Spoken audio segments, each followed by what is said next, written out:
ఓం మహాగణాధిపతయే నమః. ఓం గురుభ్యో నమః. ఓం శ్రీమాత్రే నమః. అరుణాం కరుణాతరంగితాక్షీం ధృతపాశాంకుశపుష్పబాణచాపాం అనిమాదిభిరావృతాం మయూకైః అహమిత్యేవ విభావయే భవానీం. శ్రీమాత్రే నమః. మనం ఈరోజు దక్షిణాయనం ప్రారంభమై 6 నెలలు ఉంటుంది. ఈ 6 నెలలు కూడా ఏ లగ్నాల వారు, లగ్నం తెలియదు రాశి వారు ఎటువంటి పరిహార మార్గం చేసుకుంటే మీ మీ యొక్క పూర్వజన్మ కర్మలు తొలగుతాయి, అదొకటి. రెండవది, 6 నెలల్లో ఏ నెలలో ఎటువంటి కర్మలు ఆచరించాలి, అందులో ముఖ్యంగా దైవిక కర్మలు అని చెప్పేది, సహజంగా చేసుకునేటువంటి వేరు. ఇక్కడ date of birth, time, place, రాశి, నక్షత్రము, లగ్నం తెలియని వారు కూడా ఏ నెలల్లో ఈ 6 నెలలు ఎటువంటివి ఆచరిస్తే మన కర్మ తొలగుతుంది.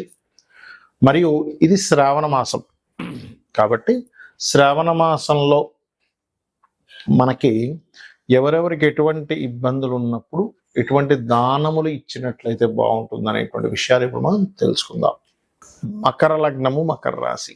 మీకు ఈ దక్షిణాయనంలో మీరు చేయవలసిందంతా కూడా దానము, ఎక్కువగా బొబ్బర్లు దానంగా ఇవ్వండి. లలిత అమ్మవారి యొక్క ఆరాధన ఎక్కువగా చేయండి. అయితే ఈ యొక్క మాసంలో మీరు ఎంత బొబ్బర్లు దానంగా ఇవ్వడం, తెల్లటి వస్త్రాలు, తెల్లటి టవల్స్, జాకెట్ ముక్కలు ఎంత దానంగా ఇస్తుంది అంత మంచిది. మరియు తెల్లటి గోవుకి ముల్లంగి తినిపిస్తూ ఉండడం, ముల్లంగి కీర అమ్మవారి స్వరూపంగా భావిస్తూ. మరియు ఈ యొక్క దక్షిణాయన 6 నెలల్లో కొన్ని మేజర్ చేంజెస్ ఉన్నాయి. కొన్ని అంటే ఆ పలానా సమయాల్లో చేస్తే మరీ మంచిది అనేటువంటిది.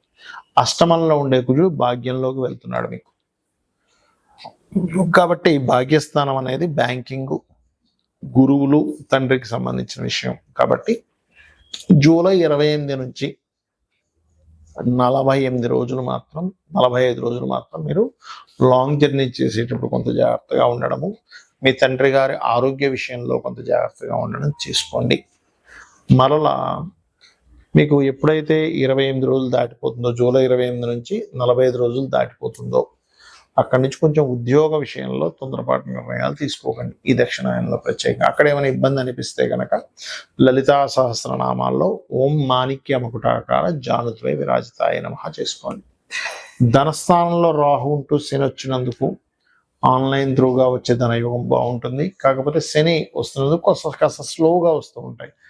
ఆన్లైన్ అనగానే మనం వెళ్ళి ప్యాకాట్లో లేకపోతే క్యాజినోలో ఏదో మనం బెట్టింగ్లో ఇవి కాదు. మీరు ఏదైనా ఆన్లైన్లో టీచింగ్ అనో, ట్రైనింగ్ అనో, లేకపోతే ఇంకేదైనా వస్తువు అమ్మడము, ఇవి గుర్తుపెట్టుకోండి. అదేవిధంగా మీకు ఎప్పుడైతే ఈ యొక్క రవి యొక్క సంచారం అని చెప్తూ ఉన్నాం, ఈ అష్టమాధిపతి నీచి పొందుతాడు రవి ఎప్పుడు? అక్టోబర్ 15 నుంచి నవంబర్ 15 మధ్యలో. ఆ సమయంలో గోధుమలు ఎక్కువగా దానంగా ఇవ్వండి. ఉద్యోగ సంబంధించిన సమస్యలు కూడా పూర్తిగా తగ్గుతాయి. ముందుగా ఈ రాసుల్లో సూర్య భగవానుడు ఈ ఉత్తరాయణం అంతా కూడా భూమి నుంచి నీరు ఏదైతే ఉంటుందో గ్రహించి, నీరు పలానా ఏవేవైతే తీసుకోవాలో తీసుకొని దక్షిణాయనంలో మొత్తం వదులుతాడు. అందుకే మనకి దక్షిణాయనంలో వర్షాలు పడడం జరుగుతుంటుంది. మరి ఆయన అంత పని చేస్తున్నాడుగా, సూర్య భగవానుడే లేకపోతే పరిస్థితి ఏమిటి? అసలు ప్రపంచమే ఉండదు ఇంకక్కడ. అలాంటప్పుడు ఆయనకి కృతజ్ఞతగా 6 నెలల పాటు 6 విధములైనటువంటివి మనం పాటించాలి. మీది ఏ నక్షత్రమైనా, ఏ లగ్నమైనా, ఏ రాశి అయినా సంబంధం లేదు. మొట్టమొదటిగా మనకి జూలై 14, 15 ఆ తారీఖుల నుంచి, ముఖ్యంగా 15, 16 కూడా ఒక్కొక్కసారి సూర్య భగవానుడు మార్పుల వల్ల 15 వేసుకోండి రఫ్గా. జూలై 15 నుంచి ఆగస్టు 15 మధ్యలో సూర్యుడు కర్కాటక రాశిలో ఉన్నప్పుడు ఎంత మీరు సూర్యుడికి అర్ఘ్యం వదిలితే, మీ రాశి ఏదైనా, నక్షత్రం ఏదైనా మీకు అంత చక్కటి ఫలితాలు వస్తాయి. అందులో ముఖ్యంగా గండములు తొలగుతాయి, గుర్తుపెట్టుకోండి, సూర్య భగవానుడికి చేసేటువంటి ఈ యొక్క ప్రక్రియ వల్ల. మరియు జల సంబంధించిన అదేవిధంగా క్షీర సంబంధించిన దానాలు ఎక్కువగా ఇస్తూ ఉండాలి. ఓకే, లేదా అన్నదానాలు ఎక్కువగా చేస్తూ ఉండాలి. గోవులకి ముల్లంగి తినిపించడం, మరియు కీరా లాంటివి తినిపించడం, ఇవి ఈ సేవలు ముఖ్యంగా జూలై 15 నుంచి ఆగస్టు 15 మధ్యలో మీకు విశేషమైనటువంటి యోగాన్ని ఇస్తుంది. ఎందుకంటే మన యొక్క పూర్వజన్మ కర్మని తొలగించేటువంటిది ఏదైతే ఉంటుందో దేవత ఆరాధనలో సూర్య భగవానుడికి ప్రధాన పాత్ర. దాని తర్వాత లలిత సహస్రనామాలు చేసుకోమని చెప్పారు. అంటే రెండు ఒకటే, ఆ అమ్మవారే సూర్య రూపంలో ఉంది అక్కడ. అదేవిధంగా విష్ణు సహస్రనామాలు చేసుకునేవారు విష్ణు సహస్రనామాలు చేసుకుంటారు. ఏదైనా ఆలయానికి వెళ్ళి సేవ చేసుకునే వాటి వల్ల కూడా తగ్గుతుంది. ఇక రెండవది ఆగస్టు 15 తేదీ నుంచి సెప్టెంబర్ 15వ తేదీ మధ్యలో ఎంత సూర్య నమస్కారాలు చేసుకోవడము. అయితే ఇందులో రెగ్యులర్గా చేసే ఈ 6 నెలల్లో కూడా సూర్యుని వదిలిపెట్టకూడదు ఎక్కడా కూడా. మరియు గణపతి యొక్క ఆరాధన, సూర్య రాశుల్లో కేతు ఉన్నాడు కాబట్టి ఖచ్చితంగా పాటించాలి, గుర్తుపెట్టుకోండి.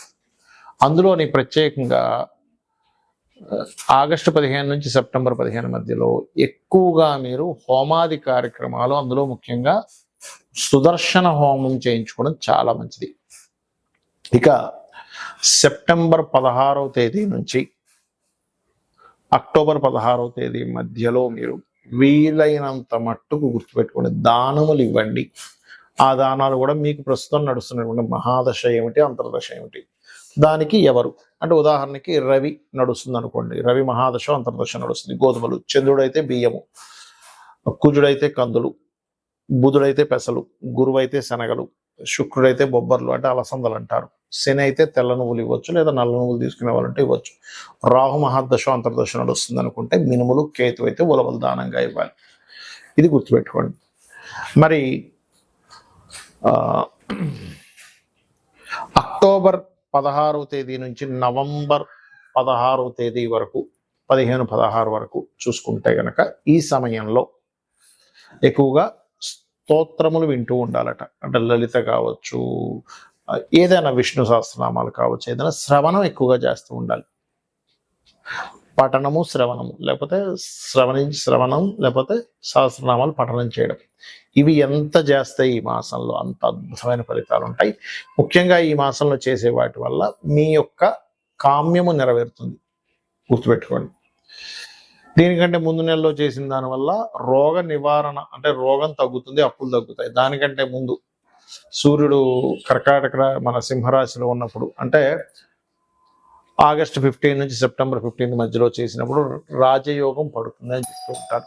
అలాగే ఇక్కడ మీకు నవంబర్ 15వ తేదీ నుంచి డిసెంబర్ 15 మధ్యలో అంటే ఇది 5వ నెలకు వచ్చేసాం మనం.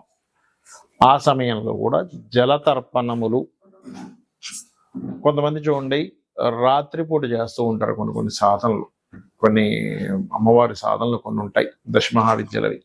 నిగూఢంగా అంటే ఇంకెవ్వరికి సంబంధం లేకుండా కొంతమంది గుహల్లోకి వెళ్ళిపోయి లేకపోతే ఒక రూమ్లో కూర్చొని నిగూఢంగా అలా సాధన చేస్తుంటారు. అటువంటివి బాగా యోగిస్తాయి. ప్లస్ తర్పణాలు, అందులో పితృతర్పణాలు చేయడం ఇంకా మంచిది. ఈ ప్రతి నెల అమావాస్యకి వీలున్నప్పుడల్లా నిత్య తర్పణాలు కూడా చేసుకోవచ్చు. ఇక్కడ ఇంకా ఎక్కువగా బాగా యోగిస్తుంది. అలాగే డిసెంబర్ 14 నుంచి జనవరి 14-15 తేదీ వరకు కూడా ఇక్కడ ఎక్కువగా హోమాలు ఎక్కువగా చేస్తూ ఉండాలి, గోసేవ ఎక్కువగా చేస్తూ ఉండాలి. వీలైతే మీరు హోమంలో కూర్చోలేకపోతే కనీసం హోమం జరిగే దగ్గర నెయ్యిని దానంగా ఇవ్వండి. అక్కడ అంటే నెయ్యిని మీరు ఏదో దానం ఇస్తున్నారని ఫీల్ అవ్వకుండా, నాకు ఈ భగవంతుడు ఈ యొక్క అవకాశాన్ని ఇచ్చాడు అనేటువంటి భావనతో ఇవ్వండి. ఇక శ్రావణ మాసంలో శ్రావణ శుక్రవారాలు, సోమవారాలు, శనివారాలు, మంగళవారాలు ఉంటాయి. కుజదోషం ఉన్నటువంటి వారు శ్రావణ మంగళవారాలు చేసినట్లయితే ముఖ్యంగా స్త్రీలకి ఆ యొక్క దోషము తగ్గుతుంది. వివాహం అవ్వట్లేదు, కుజదోషం వల్లే అవ్వట్లేదు అంటే వేరేవి కూడా చూసుకోవాలి.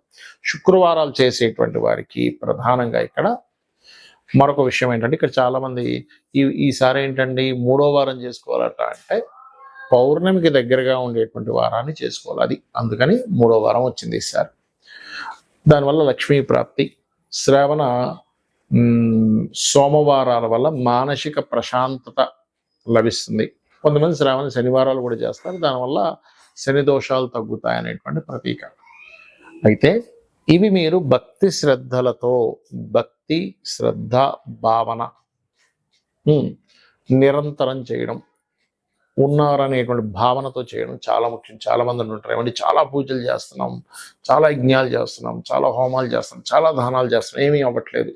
మీరు ఏమి ఇవ్వట్లేదు అని మనసులో ఎప్పుడైతే మననం చేస్తూ ఉంటారో, మననాత్రాయతే ఇది మంత్ర, అంటే మనం ఏదైతే మననం చేస్తామో అది మంత్రంగా పనిచేస్తుంది. కాబట్టి కృతజ్ఞతా భావనతో చేయండి, అన్ని విధాలా బాగుంటుంది. ఆ లలితాంబిక అమ్మవారి యొక్క అనుగ్రహం కూడా మీకు కలగాల మనస్ఫూర్తి కోరుకుంటూ శ్రీమాత్రే నమః.